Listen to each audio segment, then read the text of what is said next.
بسم الله الرحمن الرحيم. الحمد لله رب العالمين، والعاقبة للمتقين، ولا عدوان إلا على الظالمين، والصلاة والسلام على أشرف الأنبياء والمرسلين نبينا محمد وعلى آله وصحبه أجمعين، أما بعد. فأعوذ بالله من الشيطان الرجيم. بسم الله الرحمن الرحيم. الحمد لله رب العالمين، الرحمن الرحيم، مالك يوم الدين، إياك نعبد وإياك نستعين، اهدنا الصراط المستقيم، صراط الذين أنعمت عليهم غير المغضوب عليهم ولا الضالين، آمين.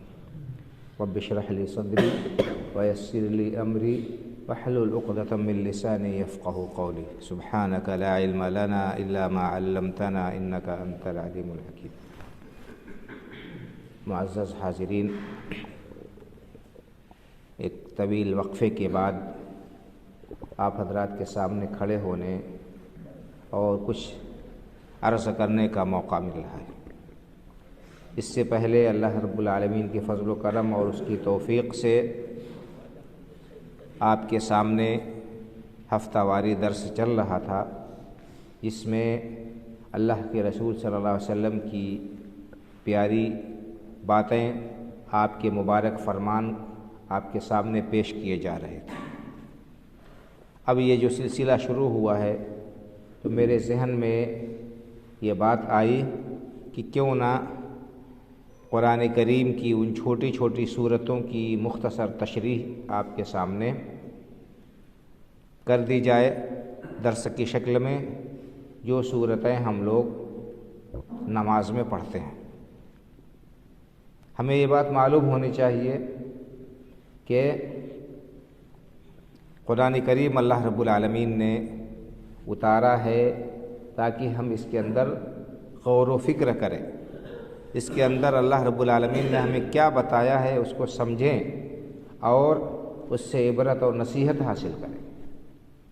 یہ قرآن کریم صرف طوطے کی طرح زبان سے رٹ لینے اور ادا کر لینے کے لیے نہیں اتارا گیا. اس کے نزول کا صرف یہی مقصد نہیں، بلکہ اس کا اصلی مقصد یہ ہے کہ ہم قرآن کریم کو سمجھیں، اس میں کیا تعلیمات اور ہدایات دی گئی ہیں ان کے مطابق ہم عمل کریں. قرآن کریم میں اللہ رب العالمین نے ارشاد فرمایا کہ کتاب انزلناہ الیک مبارک لیدبروا آیاتہ ولیتذکر اولو الالباب، کہ یہ ایک بابرکت کتاب ہے جو ہم نے آپ پر نازل کی ہے، اتاری گئی ہے آپ کی طرف. کیوں؟ لیدبروا آیاتہ، تاکہ لوگ اس کی آیتوں میں تدبر کریں، غور و فکر کریں. ولیتذکر اولو الالباب، تاکہ عقل مند لوگ اس سے نصیحت حاصل کریں.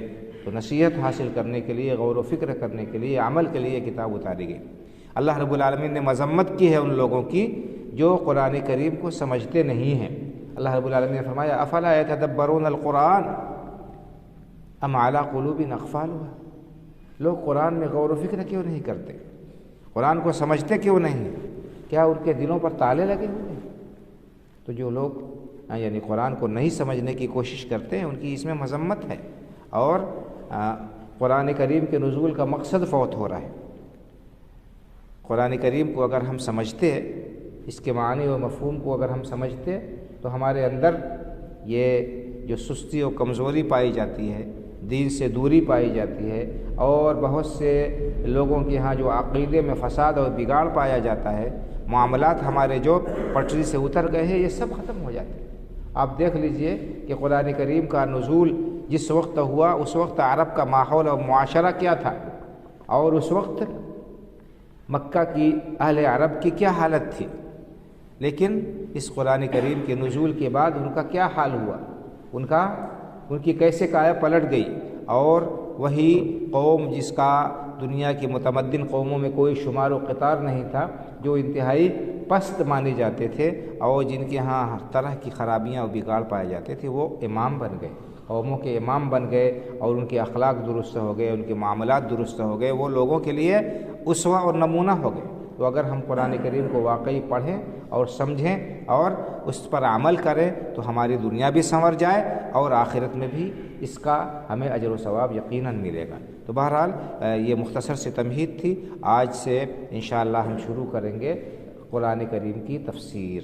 تو سب سے پہلے ہمیں جس چیز کے بارے میں معلوم ہونا چاہیے، جو سورہ سب سے اہم ہے اور سب سے پہلے قرآن کریم میں لکھی جاتی ہے اور پڑھی جاتی ہے، اس کو ہم اور آپ جانتے ہیں، اس کا نام سورہ فاتحہ، سورۃ الفاتحہ. فاتحہ کس کو کہتے ہیں؟ فاتحہ کہتے ہیں ابتدا کو، آغاز کو، کیونکہ اسی سورہ کے ذریعے سے قرآن کریم کا آغاز ہوتا ہے. سب سے پہلے یہ سورہ قرآن کریم میں لکھی گئی ہے اور پڑھنے والا سب سے پہلے اسے پڑھتا ہے، اس لیے اسے سورۃ الفاتحہ کہتے ہیں. یہ اس کا بہت ہی مشہور اور معروف نام ہے اور سبھی لوگ اس کو اسی نام سے جانتے ہیں. لیکن اس سورہ کے اور بھی دوسرے نام صحیح احادیث میں وارد ہوئے ہیں اور متعدد نام اس کی فضیلت پر دلالت کرتے ہیں. اس کو ام الکتاب بھی کہا جاتا ہے، ام الکتاب یا ام القرآن. ام کے معنی آتے ہیں ماں اور اصل کے، تو اس کو ام القرآن، ام الکتاب کیوں کہا جاتا ہے؟ کیونکہ قرآن کریم کے اندر جو مضامین بیان کیے گئے ہیں تفصیل کے ساتھ، ان سب کا خلاصہ اور نچوڑ اس سورہ کے اندر بیان کر دیا گیا. قرآن کریم میں کیا بیان کیا گیا؟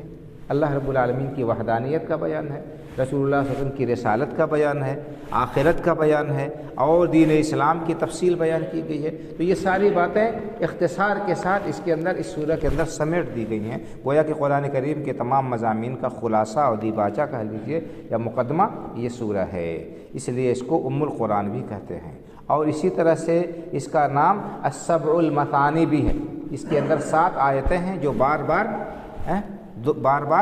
دہرائی جاتی ہیں، پڑھی جاتی ہیں. ہر نماز میں، ہر نماز کی ہر رکعت میں انسان پڑھتا ہے، اس لیے اس کو سبع مثانی بھی کہتے ہیں. قرآن کریم میں اللہ رب العالمین نے اس کا ذکر کیا ہے، فرمایا کہ وَلَقَدْ آتَيْنَاكَ سَبْعًا مِّنَ الْمَثَانِي وَالْقُرْآنَ الْعَظِيمِ. یہ نبی کریم صلی اللہ علیہ وسلم ہم نے آپ کو سبع مثانی 7 آیتیں جو بار بار دہرائی جاتی ہیں وہ دی ہیں اور قرآن کریم کو دیا.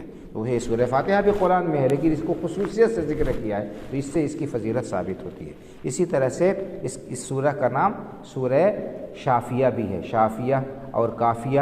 اسی طرح سے رقیہ یعنی دم کرنے والی سورہ. اگر کوئی آدمی بیمار ہے اس کو پڑھ کر دم کیا جائے تو انشاءاللہ اس کو شفا ملے گی. اس طرح سے اور بھی اس کے بہت سارے نام ہیں. اور اس سورہ فاتحہ کے بڑے فضائل بھی آئے ہیں، بخاری شریف کے اندر، مسلم شریف کے اندر اور اسی طرح سے حدیث کی دوسری کتابوں میں. بخاری شریف کے اندر حدیث ہے، ایک صحابی حضرت ابو سعید ابن معلّہ رضی اللہ تعالیٰ عنہ کہتے ہیں، حضرت ابو سعید ابن معلّہ رضی اللہ تعالیٰ عنہ کہتے ہیں کہ میں مسجد میں تھا، اللہ کے رسول صلی اللہ علیہ وسلم نے مجھ سے کہا کہ میں آپ کو قرآن کریم کی سب سے عظیم سورہ میں آپ کو بتاؤں. میں نے کہا بالکل بتائیے. تو اللہ کے رسول نے فرمایا کہ یہ قرآن کریم کی سب سے عظیم سورہ کون سی ہے؟ یہ سورہ فاتحہ ہے. الحمدللہ رب العالمین. یہ 7 سورتیں، یہ 7 آیتیں جو برابر پڑھی جاتی ہیں، بعد دہرائی جاتی ہیں، یہ قرآن کریم کی سب سے عظیم سورہ ہے. تو سب سے عظیم سورہ ہے اور سب سے عظیم آیت آیت الکرسی ہے. آیت الکرسی کو آپ نے اس قرآن کریم کی سب سے عظیم آیت قرار دیا اور سورہ فاتحہ کو اس قرآن کی سب سے عظیم سورہ قرار دیا گیا. اسی طرح سے صحیح حدیث میں مسلم شریف وغیرہ کے اندر آیا ہے کہ اللہ کے رسول صلی اللہ علیہ وسلم، اللہ کے رسول کی حضرت جبریل علیہ السلام اللہ کے رسول کی خدمت میں حاضر تھے اور موجود تھے. اچانک انہوں نے آواز سنی، کوئی آواز سنی حضرت جبریل علیہ السلام نے. انہوں نے سر اٹھایا اور دیکھا تو کہا کہ یہ آسمان کا ایک دروازہ کھولا گیا. یہ آواز میں نے سنی ہے دروازہ کھلنے کی. آسمان کا ایک دروازہ کھولا گیا ہے جو آج سے پہلے کبھی نہیں کھولا گیا تھا. اس کے بعد ایک فرشتہ نازل ہوا، اللہ کے رسول کو بشارت دی اور کہا کہ ابشر بنورین اوتیتہما لم یعطہما نبی قبلک. اے نبی صلی اللہ علیہ وسلم آپ خوش ہو جائیے 2 صورتوں سے، دو نور جو آپ کو دی گئی، 2 نور سے آپ خوش ہو جائیے جو آپ کو عطا کیے گئے ہیں. آپ سے پہلے کسی نبی کو وہ 2 نور نہیں دیے گئے. وہ کیا ہے؟ یہ سورہ فاتحہ اور سورہ بقرہ کی آخری 2 آیتیں. تو اس کو یعنی خصوصی طور پر ان کی بشارت دینے کے لیے ایک فرشتہ نازل ہوا اس کی فضیلت بیان کرنے کے لیے. اسی طرح سے دوسری صحیح حدیث میں اللہ کے رسول صلی اللہ علیہ وسلم نے فرمایا کہ یعنی سورہ فاتحہ ایسی سورہ ہے کہ کسی دوسری کتاب میں، آسمانی کتاب میں اس جیسے کوئی سورہ نازل ہی نہ ہوئی، نہ تو تورات میں، نہ انجیل میں، نہ زبور میں، نہ ہی قرآن میں اس جیسی کوئی دوسری سورہ نہیں ہے۔ تو بہت سارے اس کے فضائل ہیں اس سورہ فاتحہ کے صحیح احادیث سے، یہاں تک کہ اس کو الصلاۃ بھی کہا اللہ کے رسول صلی اللہ علیہ وسلم نے۔ صلاۃ یعنی نماز کا چونکہ اس بنیادی رکن ہے، اس کے بغیر نماز ہی نہیں ہوگی۔ اللہ کے رسول کی حدیث ہے، آپ نے فرمایا کہ لا صلاۃ لمن لم یقرأ بفاتحۃ الکتاب، اس شخص کی نماز ہی نہیں ہوگی جو نماز میں سورہ فاتحہ نہ پڑھے۔ اور آپ نے فرمایا کہ من لم یقرأ بأم القرآن فصلاتہ خداج، 3 بار آپ نے فرمایا کہ جو شخص سورہ فاتحہ نہ پڑھے اس کی نماز ہی نہیں ہوگی۔ 3 بار آپ نے یہ بات بیان فرمائی، اس کی نماز ناقص اور ادھوری ہوگی، اس کی نماز ناقص اور ادھوری ہوگی۔ اسی طرح صحیح مسلم شریف کی حدیث ہے کہ اللہ کے رسول صلی اللہ علیہ وسلم نے سورہ فاتحہ کے سلسلے میں کیا فرمایا کہ اس سورہ کو اللہ رب العالمین نے صلاۃ قرار دیا اور کہا کہ جب بندہ پڑھتا ہے الحمدللہ رب العالمین تو اللہ کہتا ہے کہ حمدنی عبدی، میرے بندے نے میری حمد و ثنا کی، میری حمد کی، میری تعریف کی۔ اور جب پڑھتا ہے الرحمن الرحیم تو کہتا ہے کہ اثنا علی عبدی، میرے بندے نے میری تعریف کی۔ جب کہتا ہے مالک یوم الدین کہ اللہ تعالیٰ فرماتا کہ مجدنی عبدی، میرے بندے نے میری تمجید اور بزرگی بیان کی۔ اور جب بندہ کہتا ہے ایاک نعبد و ایاک نستعین تو اللہ تعالیٰ فرماتا ہے کہ یہ میرے اور میرے بندے کے بیچ میں آدھی یہ آیت ہے۔ ایاک نعبد، یہ اللہ رب العالمین کی تعریف ہے اس میں، یہ اللہ ہم تیری ہی عبادت کرتے ہیں، و ایاک نستعین، ہم تجھے سے مدد طلب کرتے ہیں۔ یہاں سے کہنے کی آدھی آیت میرے لیے، آدھی میرے بندے کے لیے۔ اس کے بعد آگے اہدنا الصراط المستقیم، جب بندہ پڑھتا ہے کہ اے اللہ مجھے سیدھے راستے پر چلا تو اللہ تعالیٰ فرماتا ہے کہ وَلِعَبْدِ مَا سَأَلَ، میرا بندہ جو مانگے گا میں اسے دوں گا۔ اہدنا الصراط المستقیم صراط الذین انعمت علیہم غیر المغضوب علیہم ولا الضالین، تو اللہ تعالیٰ فرماتا ہے کہ میرا بندہ جو مانگے گا میں دوں گا۔ تو اس طرح سے بہت سارے فضائل اس سورہ کے بیان کیے گئے ہیں، اور اس کی تفسیر اب ہم بیان کریں گے تو بہت ہی طویل ہوگی۔ آج میں صرف تمہیدی طور پر اس سورہ فاتحہ کی جو فضیلتیں احادیث مبارکہ میں، صحیح حدیثوں میں، بخاری مسلم کے اندر اور دیگر کتابوں میں آئی ہیں، ان کا خلاصہ میں نے آپ کے سامنے بیان کیا۔ اس کے بعد انشاءاللہ اس کا ترجمہ اور اس کی مختصر شرح آئندہ دروس میں ہوگی۔ اللہ رب العالمین سے دعا ہے کہ اللہ تعالی ہمیں قرآن کریم کو صحیح طور پر سمجھنے کی اور ان پر عمل کرنے کی توفیق عطا فرمائے۔ اللہ رب العالمین اس قرآن کی برکتوں سے دنیا اور آخرت دونوں جگہ ہمیں حصہ دے اور ان سے فائدہ اٹھانے کی توفیق عطا فرمائے۔ آمین۔ وآخر دعوانا الحمدللہ رب العالمین، وصلی اللہ علی نبینا محمد وعلی آلہ وصحبہ اجمعین، والسلام علیکم ورحمۃ اللہ وبرکاتہ۔